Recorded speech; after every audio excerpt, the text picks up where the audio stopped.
राष्ट्रवादी काँग्रेस पक्षाचा राष्ट्रवादी काँग्रेस पक्षाचा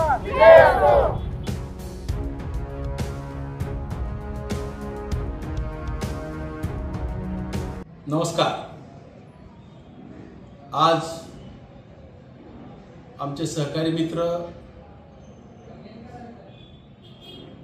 उमेश पाटील यांची सोलापूर जिल्हा राष्ट्रवादी काँग्रेसच्या जिल्हाध्यक्षपदी निवड झाल्याबद्दल त्यांचं मनापासून या ठिकाणी खूप खूप अभिनंदन करतो।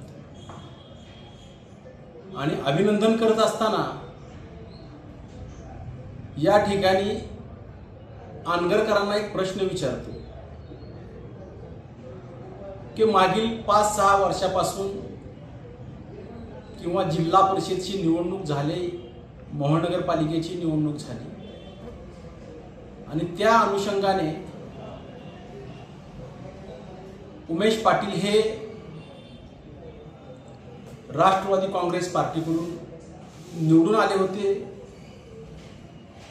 ते पुण्याला होते, पण नरखेड जिल्हा परिषद गटाच्या माध्यमातून ते निवडून आले। निवडून आल्यानंतर या तालुक्यामध्ये एक संघ काम चालू होतं आणि तत्कालीन तालुक्याचे नेते माजी आमदार राजनजी पाटील यांचे चिरंजीव बाळराजे पाटील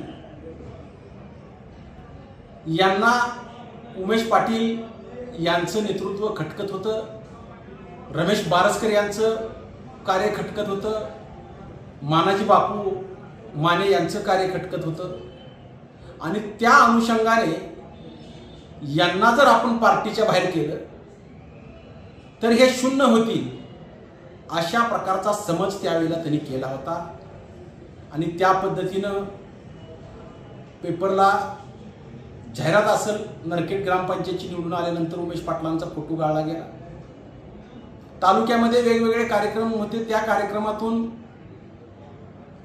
मग मी रमेश बारसकर म्हणून असेल, मानाजी बापू माने असतील, उमेश पाटील असतील, यांना डावलण्याचा सातत्यानं प्रयत्न बाळराजे पाटील हे करत होते आणि त्यामधूनच दरी निर्माण झाली आणि तालुक्यामध्ये इतिहास घडला।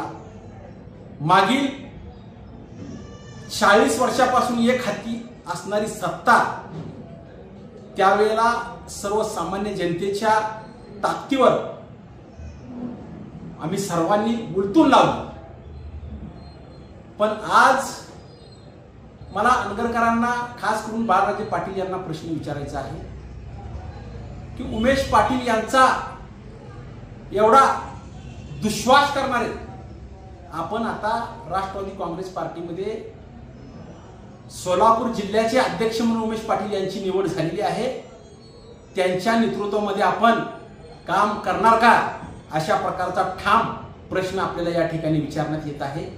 धन्यवाद।